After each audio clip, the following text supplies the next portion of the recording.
Señoras, señores, buenas tardes. Bienvenidos a Hornachuelos. En primer lugar, agradecerles a todos ustedes su asistencia, agradecer a Hoteles y Casas y Palacios de España, representado hoy aquí por Francisco Mulero, por ceder estas excepcionales instalaciones, este lugar único, como son los Jardines de Moratalla, del que tengo que decir que desde 1983 está declarado como bien de interés cultural y catalogado como jardín artístico. No quiero dejar de mencionar la amena e interesante visita con la que Francisco nos ha hecho disfrutar en este rato previo a la presentación, y aprovecho la ocasión para mostrar mi deseo público de que el Hotel de Moratalla, con su categoría de 5 estrellas, se inaugure cuanto antes y sea el inicio de una nueva etapa en el desarrollo turístico y económico de Hornachuelos y toda su comarca. Gracias también a la editorial Almuzara por haber apostado por esta nueva novela. Agradecer también a don Fernando López Segura y a doña Soledad Gómez Navarro que su presencia y que posteriormente glosarán sobre la obra que presentamos hoy. Y por supuesto muchas gracias a don Desiderio Vaquerizo por recurrir a nuestra montaña de Los Ángeles para escribir su última novela, aunque tengo que censurarle porque haya convertido en su obra la majestuosa y mágica montaña de Los Ángeles en un cerro. Supongo que tendrá sus razones literarias. No obstante, para mí es una satisfacción personal e institucional presentar este libro que se desarrolla en uno de los lugares de Hornachuelos con más historia, más atractivo y más cargado de leyendas, como es el antiguo monasterio franciscano de Nuestra Señora de los Ángeles. Estoy seguro que la lectura del Cerro de los Cráneos despertará al lector, y auguro que sean muchos los lectores, la gana de viajar a Hornachuelos y recorrer los lugares donde se desarrolla esta historia. Asimismo, de conocer más profundamente nuestro municipio, que guarda todavía muchos tesoros, no solo ambientales y de naturaleza, de todos conocidos como el Parque Natural, sino también históricos y artísticos que están ahí para que ustedes mismos lo descubran. Me tomo la licencia de nombrar algunos de ellos y de invitarles a visitarles, como son el Castillo Musulmán, el recinto amurallado, la Plaza de Armas y su aljibe, declarados bien de interés cultural desde 1985, el Puente Califal, el paraje y los molinos árabes del Cambuco, la necrópolis visigoda, el puente medieval de aquí cerca del Bembézar, la posada del siglo XVII, bien de interés cultural desde el año 2009, la iglesia de Santa María de las Flores, bien de interés cultural desde el año 2002, el poblado de San Calixto, en trámite de ser declarado bien de interés cultural, la iglesia del antiguo convento de las Carmelitas Descalzas de Nuestra Señora de la Sierra, bien de interés cultural desde el año 96, el monasterio de las Escalonias, también cerca de donde estamos hoy, los 4 poblados de colonización, Bembézar, Mesa, Céspedes y La Parrilla, ejemplos de arquitectura popular rural, el yacimiento de grandes cetáceos fosilizados del Mioceno, aquí detrás en la finca de los Nublos, las casas colgantes de las cárcavas de Hornachuelos y un etcétera innumerable para que están esperando ahí para que los visitéis. Acerca de esta novela, el profesor Vaquerizo he de añadir que viene a enriquecer las obras literarias que tiene a Hornachuelos como base, pero dándole un enfoque distinto, ya que ha construido una historia con un misterio y una trama argumental que atrapa al lector desde el primer momento. Y como aparece en la nota de la editorial Almuzara, es el Cerro de los Cráneos una aguda reflexión sobre los límites entre la ortodoxia y la herejía, entre el misticismo y la blasfemia, entre la espiritualidad extrema y la aberración religiosa, sobre el papel de la Iglesia en la tergiversación de la religión y de la historia, y la intolerancia de ciertas jerarquías.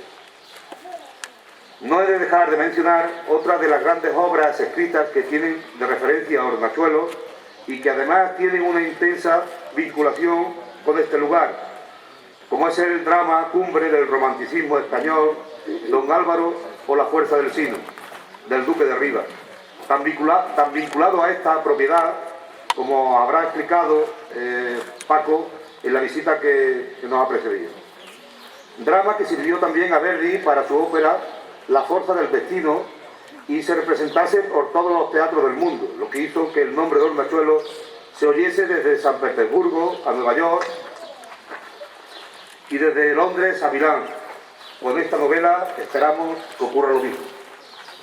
Por otro lado, quiero resaltar el trabajo realizado por Desiderio Vaquerizo por conseguir plasmar en este libro parte de la historia de la leyenda que envuelve a nuestro pueblo. Y quisiera que este antropólogo americano, Eduardo Mendieta, este protagonista de ficción, fuese el protagonista de una saga más de títulos que desenmascarase todos los secretos que guardan nuestras montañas, nuestros bosques, nuestra gente, nuestras calles, nuestros palacios, nuestros monasterios.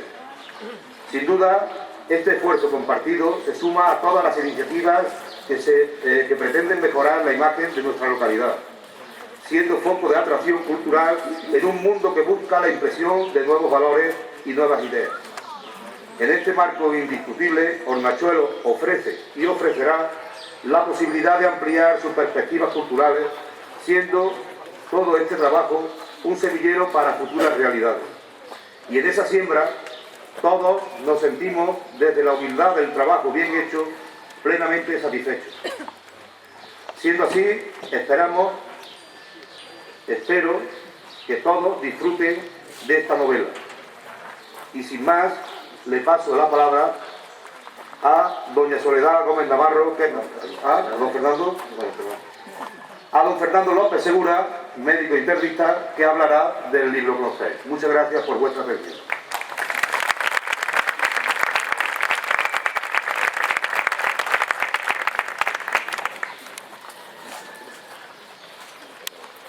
Buenas noches a todos, y la verdad es que es sorprendente tanto el lugar como la afluencia.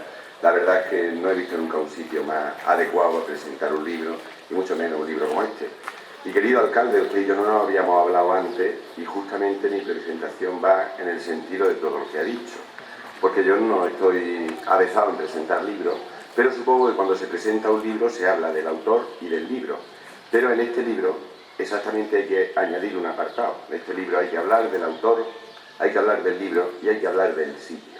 Porque una de las cosas que sin duda ocurre cuando termina de leerse el libro, como me ocurrió a mí, fue una tremenda necesidad de conocer el sitio. Así que a mí me toca hablar del autor y del sitio, porque afortunadamente tenemos a Soledad, una experta en historia de la Iglesia, que es la que va a hablar del libro, evidentemente. ¿Y por qué estoy yo aquí? Pues estoy aquí porque soy una de las personas a las que le han dedicado el libro, supongo que por algo será, ¿no? Desiderio y yo nos conocemos desde hace 35 años, cuando llegamos a Córdoba, estábamos al ladito en los colegios mayores, y la verdad es que los primeros años no teníamos mucha relación, yo venía del desierto de Almería, él venía de su pueblo extremeño, pero realmente desde el principio lo que sí tenemos muy claro es que coincidimos los dos en nuestra profunda y creciente pasión sobre Córdoba, sobre su pasado, sobre su entorno, que además 35 años después nos sigue sorprendiendo. Afortunadamente ahora nos sigue sorprendiendo muchas veces juntos. Pero realmente nuestra relación nace hace 15 años, cuando él dirigía los cursos de verano de la universidad. Con mi maestro Paco Pérez Jiménez empezamos a tener cursos de verano del aceite de oliva, de la dieta mediterránea. Y como yo tengo también una doble vertiente de arqueólogo aficionado, pues se me ocurrió la posibilidad de que Desiderio nos hablara de la historia del aceite de oliva. Puñeta, tanto nos habló y también lo hizo como hace todo, que al final su clase pues apagaba todas las clases nuestras, ¿no? Y desde ese momento, desde hace 15 años, pues todos los años tenemos afortunadamente cursos en Córdoba, un curso en la Menéndez Pelayo, donde pues compartimos todo este tiempo, y de ahí pues fue naciendo nuestra entrañable amistad que tenemos ahora. Bueno, ¿qué podemos decir de este personaje, de Desiderio Vaquerizo? Pues yo creo que todos lo conocéis, ¿no? El catedrático de arqueología. Probablemente yo creo que es uno de los arqueólogos más relevantes que hay en el país. Sin duda ninguna es uno de los mejores conocedores del mundo romano y del mundo ibérico. Y para esto pues solamente hay que revisar la bibliografía de Desiderio, lo mismo en publicaciones científicas, como algo que es importantísimo y muchas veces se nos olvida a los profesionales o a los científicos, que es la difusión. Desiderio es un experto y un amenísimo difusor de la cultura de nuestra ciudad. También tiene una segunda faceta. Esa segunda faceta supongo que muchos de vosotros la conocéis, que es la faceta de articulista de prensa. Él en la prensa local escribe semanalmente artículos y desde mi punto de vista es un espléndido analista de la realidad que nos rodea. A mí sus artículos realmente creo que son tremendamente precisos, que analiza muy bien los problemas que vivimos cotidianamente, la mayoría de las veces desde un punto de vista muy respetuoso. Yo creo que muchas veces ni le sobra ni le falta ninguna palabra. Por todo esto, yo creo que Desiderio está predestinado a ser en el futuro un personaje muy importante de Córdoba. Desafortunadamente, probablemente porque Córdoba pues, ha perdido gran parte de su tejido industrial, su tejido incluso económico, y probablemente después de muchos años casi que se ha vivido a espaldas, Córdoba tiene que volver ahora a mirar a su pasado, a su patrimonio histórico, a la Córdoba romana, a la Córdoba ibérica, a la Córdoba árabe, como motor de la riqueza de Córdoba.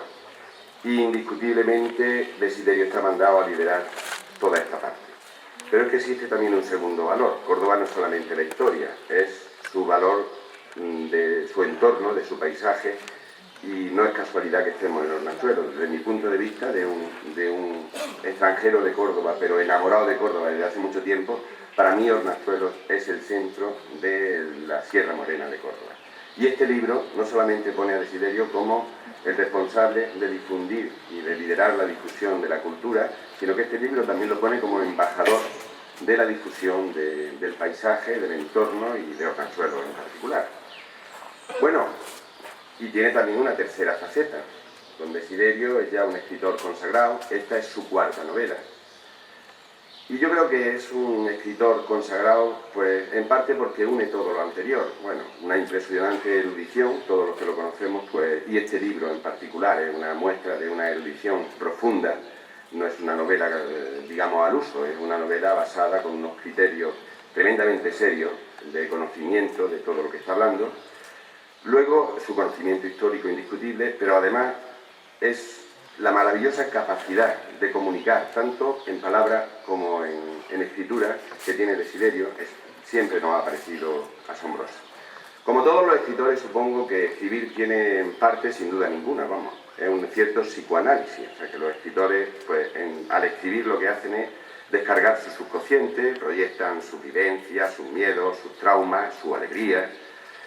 Y eso se ve en los libros de Desiderio. La verdad es que El árbol del pan, su primer libro, que a mí me encanta, porque mi segunda faceta, como decía antes, la de arqueólogo, no frustrado, pero vamos, arqueólogo aficionado, pues a mí me parece una auténtica novela histórica sobre la Córdoba, sobre el momento de máximo esplendor de la Córdoba romana, hace 2000 años, además con el rigor que él sabe comentarnos estas cosas. O sea que la novela es una novela, pero todo lo que nos cuenta sobre la historia es la realidad de aquella historia. Y leyendo esa novela pues se ve lo que fue Córdoba hace 2000 años. En su segunda y tercera novela, El callejón del lobo y Chocolate con veneno, yo, con permiso tuyo, creo que son novelas auténticamente autobiográficas. Esas novelas se centran en episodios personales, en vivencias que marcaron sin duda su infancia en esa Extremadura rural de la segunda mitad del siglo XX, que se debía parecer mucho a la Andalucía rural de aquella época. Y del libro actual, sencillamente, pues creo que rompe con lo anterior, completamente distinto, de ello van a hablar ellos. De todas formas, de este libro actual, lo que no encuentro es el personaje con el que te identificas. Lo conozco muy bien, es como si fuera mi hermano y todavía no sé con qué personaje es el que se centra, pero lo que sí os digo de esta novela es que es una novela histórica, en cierto modo, pero que engancha, la intriga de la novela engancha al lector, no puedes parar hasta que no se termina la novela. Bueno, pero como os dije antes, en esta novela hay que no solamente hablar del autor y de la novela, es que esta novela engancha, pero sobre todo transmite un interés por conocer el sitio, porque el sitio parece increíble. Pero lo más increíble de esto, de Hornachuelo, de su sierra, de la garganta del Benbézar, del monasterio de los Ángeles, es que cuando lo conoces, en realidad, pues te sorprendes más de la idea que te ha hecho en la novela. O sea que probablemente el sitio todavía es más sorprendente que lo que te imaginas en la novela, aunque cuando la terminas estás deseando conocerla. Como muestra un botón, yo terminé la novela hace un mes y ya he venido 2 veces a ver Los Ángeles, una por tierra, gracias a nuestro amigo Antonio, que nos abrió los caminos, y otra por mar, que se puede ir también, por el sendero del Benbézar, que, bueno, supongo que salvo los del pueblo, nadie sabe en Córdoba, que se puede ir en una excursión en barco, recorriendo el Benbézar y su garganta hasta Los Ángeles, que si esto estuviera en Sevilla o en Barcelona, pues supongo que había 16 barcos y una lista de espera de 500 días para poder hacerlo, ¿no? No os lo perdáis, es espectacular, ¿eh? Bueno, lo que sí es importante con la lectura de este libro y aprovechando donde estamos y las palabras del alcalde, es que este libro puede ser uno de los mejores reclamos para que todo el que lo lea venga a conocer este sitio. Desiderio se puede convertir en uno de los mejores embajadores de vuestro pueblo. Yo me voy a permitir una licencia personal final. Como he dicho, yo vengo de Almería, llevo mucho tiempo aquí, pero casualmente conocí esto prácticamente al llegar a Almería. Y yo peregrino desde entonces 2 o 3 veces al año, por lo menos, a la otra joya de la Sierra de Hornachuelo, a San Calixto, sin duda ninguna. Quien no lo conozca, y os puedo asegurar que fuera de aquí, en Córdoba, menos de un 1% de la población lo conoce. Inexplicable, pero es así, ¿no? En San Calixto se para el tiempo. Al llegar a San Calixto es como si el tiempo se hubiera parado hace 500 años. La paz, la belleza que lo rodea, a mí me parece algo espectacular. Así que creo que este libro debe servir para dar a conocer Hornachuelo, la belleza y los paraísos que lo rodean. Y bueno, por último se me olvidaba la faceta humana de Desiderio, no he dicho nada. Yo, para no alargarme más, porque se está haciendo de noche, pues os puedo resumir que si tengo que decir de alguna forma, yo creo que en mi currículum uno de los puntos más importantes es ser amigo de Desiderio. Cultos mistéricos en el fondo orientalista que se pierden en la noche de los tiempos. De esto hay mucho en la novela, como luego intentaré desmenuzar. Pero este sería el sistema cultural que lo acoge. La institución que le da cara a este sistema cultural se llama Iglesia. La palabra Iglesia viene del griego, como todos sabemos, y quería significar reunión, asamblea, cuerpo de fieles, lo cual incluye obviamente a la grey, pero también a la jerarquía. Y los historiadores que nos estamos acercando desde hace unos 15 años y gran parte ya laicos a la Iglesia como institución histórica, y puntualizo historia de la Iglesia más que historia eclesiástica, la abordamos como una institución social y de poder. ¿Qué significa una institución social? En realidad, que es un microcosmos de lo social, que es un microcosmos, un pequeño mundo de la misma sociedad. En parte, porque nadie nace sacerdote, nadie nace cura, se hace, por tanto se sale de la sociedad a la que pertenece. Y al salir de esa sociedad también se debe a esa misma sociedad. Por eso no hay otra manera de abordar el estudio de la historia de la Iglesia, y yo hablo como historiadora, he leído con este criterio la obra, que es desde la historia social. Esto significa partir de un enfoque que para la época moderna, donde se centra el libro, especialmente en el siglo XVII, es la sociedad estamental. Significa que hay una estructura diversa. Siempre digo que no hay una institución eclesiástica, hay instituciones eclesiásticas. Y por supuesto que hay dinámica, es decir, cambio, conflicto. Por cierto, siempre permanente y constante, como en la misma sociedad. ¿Qué significa como institución de poder? Significa, esta teoría procede de los politicólogos, la Iglesia es una institución política esencialmente, que tiene 5 elementos que la obra desmenuza magistralmente. Bienes económicos, sobre todo en el antiguo régimen, y básicamente por la propiedad, poderosos, propios y sustanciosos. Elementos sociales significativos, significado y sobre todo muy notorio. Hay algo que nunca pasa desapercibido en la documentación preindustrial de la época moderna, si será monje o monja, religioso o religiosa, cosa que no son iguales. Monjes y monjas son monasterios, las órdenes monacales, y religioso y religiosas son las órdenes mendicantes, o si será cura, siempre aparece especificado, nunca pasa desapercibido en la documentación. Significa también que había un territorio, y a las pruebas nos remitimos, generoso, amplio, bien dotado, y además siempre reconocido por el símbolo que lo cristianizaba, que era la cruz. De ahí que los franceses hablen del imperio de la cruz para referirse a la Iglesia de la edad moderna y de la época prehistóricas, antigua y media, o de la civilización de la cera, de la vela, por la necesidad de la luz. El cuarto elemento es una organización administrativa para ese territorio exhaustiva, rigurosa, garantista, diversa, funcional, completísima, acorde con cada institución y sobre todo eficaz, de tal manera que los mismos liberales, después de la desamortización, así lo reconocieron en gran parte del siglo XVIII y XIX, sirviéndose durante mucho tiempo de la misma administración eclesiástica para la administración de los bienes nacionales. Y por supuesto es una institución de poder porque tiene función. El poder tiene sentido porque sirve para algo. Y en este caso no es una sola, es multifunción. Cultural, litúrgica, espiritual, religiosa, como queramos llamarla, es la genuina, la primitiva, y obviamente esa está siempre. Cultural o educativa y asistencial, caritativa o benéfica. Pero también social. La Iglesia creaba y crea cohesión, solidaridad y por supuesto política. En la España del antiguo régimen, los servicios que prestó la Iglesia a la corona fueron amplios y variados, no solo desde el punto de vista económico, sino políticos, estrictamente políticos, en los consejos, en los virreinatos o en cualquier otro lugar que fuese demandada su atención. No olvidemos que hablamos de la sociedad del antiguo régimen, de la España del antiguo régimen, como la del altar y el trono. Pues bien, prácticamente de una u otra forma, todos esos ingredientes creo que están presentes, si yo he leído bien, en la obra que nos congrega. En efecto, en esta obra van a encontrar los intereses económicos y el patrimonio acumulado por la Iglesia, en este caso la orden franciscana, así como los instrumentos que lo permitieron, como fueron las donaciones y las fundaciones, por cierto, muy bien engarzadas. Van a encontrar la élite por la prosapia de la protagonista y la clara conciencia de la necesidad de redes sociales muy poderosas para construir una buena carrera eclesiástica, porque efectivamente eso se construye, eso no es espontáneo. Pero también, y de forma creo que muy significativa, en el acercamiento que hace el autor a los antecedentes de los cenobios en la figura del emparedamiento o del beaterío. Por supuesto aparece el territorio y la magnífica organización de las dos instituciones eclesiásticas que plantea el cenobio, el convento franciscano y el orfanato, entre otras. No son las únicas, pero las más importantes. Y obviamente también está esa finalidad.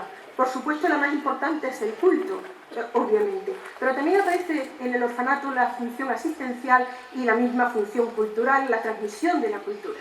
Y no insisto, precisamente pese al título, en la constante presencia de la muerte y su religiosidad, porque esto iba de suyo en las sociedades preindustriales. Es obvio que la muerte siempre ha sido el centro arquimédico de toda religión, porque nada puede ser más poderoso para controlar las conciencias que el miedo a lo desconocido. Y porque tampoco quiero explayarme, o quería demasiado detenerme en algo que me ocupó muchos años, pero que ahora ha dado paso a mi cada vez más seguro interés por la historia de la Iglesia. Sin duda también porque es la institución más poderosa de todas las existentes en el antiguo régimen, porque efectivamente en sus manos estaba la salvación, y por tanto eso incluía a todos, del rey para abajo hasta el último esclavo. Por cierto, la fascinación por los cráneos, quizá, cada vez estoy más segura de ello, la creencia en la ubicación de que ahí residía el alma. Pero específicamente quiero fijarme brevemente en algunos elementos que me han sido especialmente significativos en la trama de la novela. El franciscanismo, y no solo la orden franciscana, la presencia de lo femenino y la heterodoxia. Con esto terminaré la tercera parte de mi intervención. Bien, en cuanto al franciscanismo o la orden franciscana, aunque no es exactamente igual, no es casualidad que se haya fijado el autor para ello. El Cerro de los Ángeles era una de las grandes casas de la provincia franciscana, pero ciertamente la orden franciscana fue la más extendida, la más popular, la más populista, la menos elitista de todas las que existieron en el occidente cristiano desde el siglo IV que existe el monacato, y obviamente desde el siglo XIII que aparece la orden mendicante en la persona de San Francisco de Asís.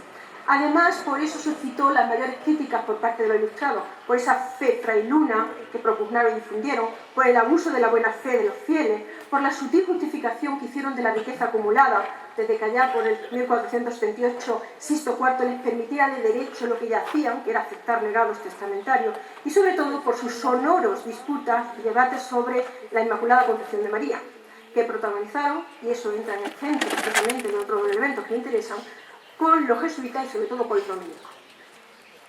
Ese segundo elemento entra precisamente por aquí. Me ha interesado extraordinariamente, y así se lo sugiero que lo lean con estas claves, la visión de lo femenino. La Iglesia hizo siempre una extraordinaria, rica, pero muy mal considerada condición de lo femenino desde el comienzo. Y subrayo esto especialmente en la religión católica, porque no es así en otras confesiones cristianas, hasta el punto de que estoy convencida de que debemos empezar a releer la presencia de la mujer en el catolicismo con otros ojos, redefiniendo su presencia, sus esquemas y sus símbolos. No es casualidad que la protagonista quiera fundar y funde y origine una orden nueva totalmente, que tiene la concepción de María como centro y que pretende hacerlo desde la autonomía. Al leer las páginas que al efecto se dedican en la obra, no pude dejar de pensar en Santa Beatriz de Silva, esa dama que viene con la esposa de Carlos V y que funda la orden concepcionista, en los beateríos y su significación como formas singulares de piedad femenina e independiente de toda jurisdicción eclesiástica masculina, más libre incluso con el emparedamiento o más parecido a las beguinas flamencas o a las deodatas italianas, en el iluminismo y en el quietismo, esa herejía de comienzo del XVI, que fue la atrayente desviación para ciertas féminas, sobre todo, aunque también con algunos clérigos, de la siempre difícil y selecta devote moderna, y por supuesto en la Magdalena, como magnífica síntesis de esa muy bien pensada e intencionada ocultación de la mujer desde el primer cristianismo. Y por aquí el último elemento, la heterodoxia. Siendo como la Iglesia es sociedad de hombres, aunque obviamente animada por el Espíritu, solo faltaría, tiene que haber heterodoxia junto a la ortodoxia, porque es el componente indispensable de la misma religión. Esto es especialmente significativo en el catolicismo, seguramente por el temor tan fuerte al disenso y al sectarismo, creando la institución específica del control de la fe que fue la Inquisición, el Santo Tribunal.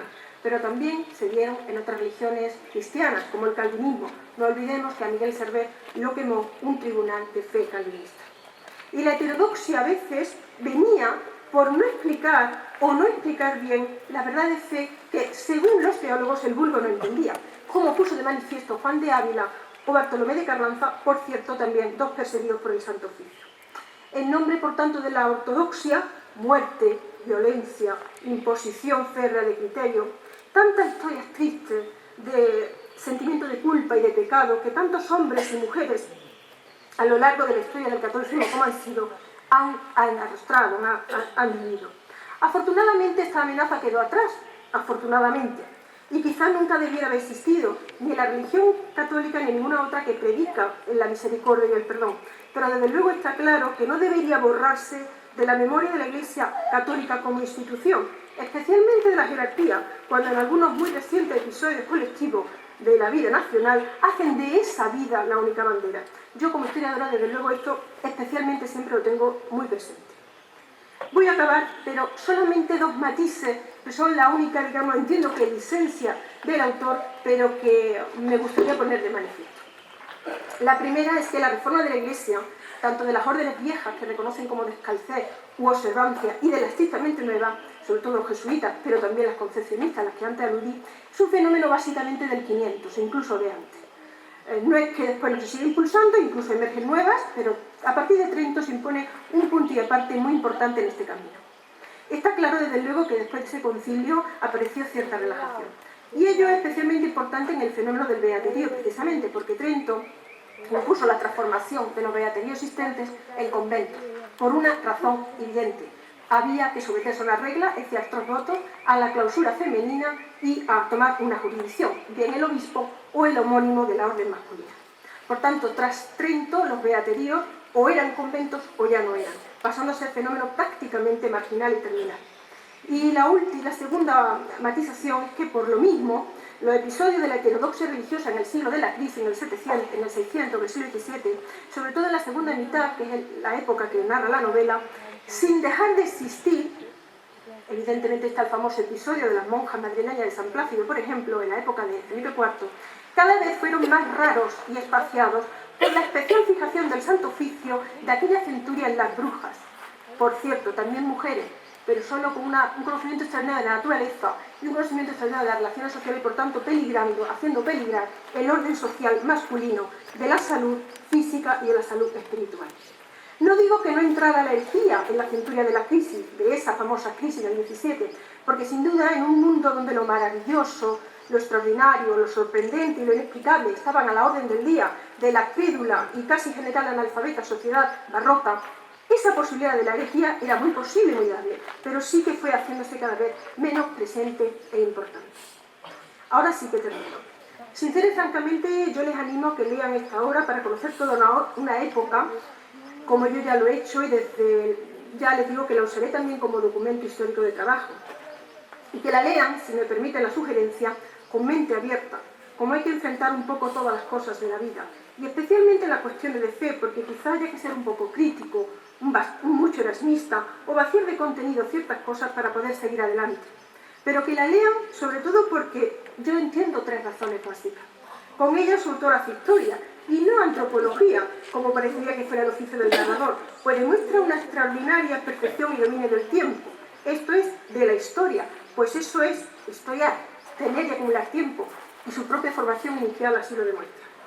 En segundo lugar, porque está muy bien documentada y efectivamente esto implica un esfuerzo enorme, ímprobo, exitoso para una persona como es él, el autor, arqueólogo, cuyo interés está muy alejado generalmente de las latitudes cronológicas de la época moderna. De hecho, yo animo al autor a que se zambulla plenamente en una novela histórica, que pienso que esta no es del todo la que tenemos aquí. En tercer lugar, porque está muy bien escrita, y eso es siempre de agradecer, y sobre todo porque está muy bien construida. Así que muchas gracias y muchas más.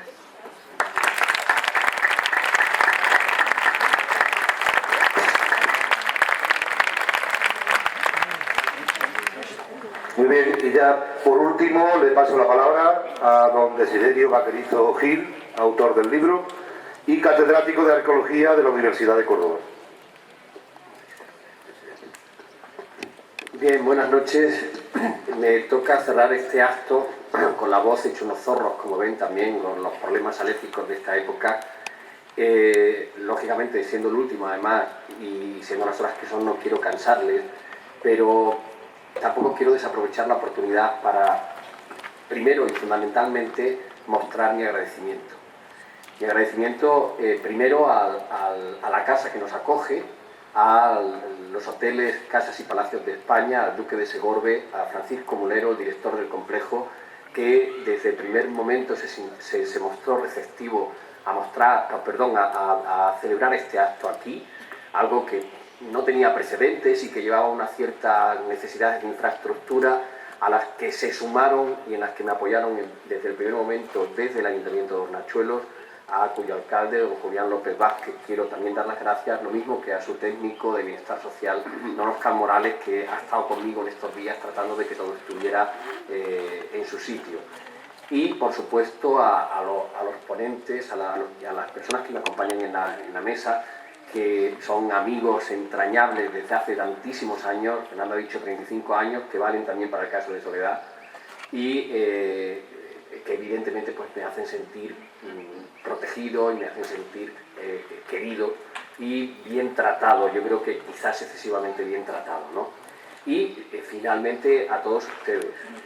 La verdad es que, bueno, pues no siendo cordobés, como yo no soy cordobés de origen, aunque lleve 40 años ya en Córdoba y sintiéndome cordobés, a la vez que extremeño, mirar entre el público y ver la cantidad de amigos, la cosecha que he podido hacer a lo largo de estos años, es algo que le hace a uno ufanarse, ¿no? Le hace sentir que, bueno, pues que la vida ha tenido algo de sentido. Porque para mí, realmente, quienes me conocen saben que hablo desde el corazón, lo verdaderamente importante de la vida es eso, la amistad, los amigos, aquella gente que comparten contigo el alma y sin exigencias, a veces bastando solo una mirada. Son muchos los que se han desplazado de fuera, muchos los que me vienen apoyando y me vienen queriendo desde hace tiempo y muchos a los que yo quiero, evidentemente. Y por eso, por encima de todo, mi agradecimiento, porque actos como este, como pueden comprender, es algo que dota de sentido a cualquier esfuerzo que uno puede hacer en la vida y mucho más, y además tiene que ver con una actividad como es la narrativa, la ficción, que como acaba de decir Soledad, está muy lejos de mi profesión, pero que se ha convertido en un hobby, que se ha convertido en una necesidad espiritual, emocional, en estos últimos años, y que puedo desarrollar gracias a mi editorial. Las primeras novelas fueron Plurabel y Berenice, del grupo Almuzara, y en esta última Almuzara, de la mano siempre de su director, Manuel Pimentel, que creyó en mí desde el primer momento. Aquí yo he trabajado en las últimas novelas también con un editor subsidiario, con David González, y que han hecho, creo que un trabajo exquisito de edición, dentro de, lógicamente, su modestia, que les va a permitir además disfrutar del libro en sí mismo. Yo soy de los que sigue rechazando los libros electrónicos, aunque reconozca su validez y necesita sentir el libro con él y tocarlo y acariciarlo o rechazarlo en un momento determinado, ¿no? Por tanto, por encima de todo y fundamentalmente, insisto, mi agradecimiento a todos. Se me puede haber olvidado alguien, por ahí está Pepe Arévalo de la editorial, que ha sido también conmigo quien ha estado detrás de todo esto, y hay personas como por ejemplo Antonio Sojo de aquí, de Hornachuelos, que tuvo la gentileza hace como 3 semanas de acompañarnos, como ahora contaré, de nuevo a Los Ángeles, y que hizo de aquella tarde que compartimos él, Fernando y yo, algo especial, absolutamente especial. Bueno, y me toca un poquito hablar del libro. Yo no quiero, yo soy me da un poco de pudor decir eso de escritores. Bueno, vamos a decirlo de escritores en el sentido de alguien que escribe. Lo de literato ya sería una presunción que tampoco va con mi carácter. Pero soy de los escritores que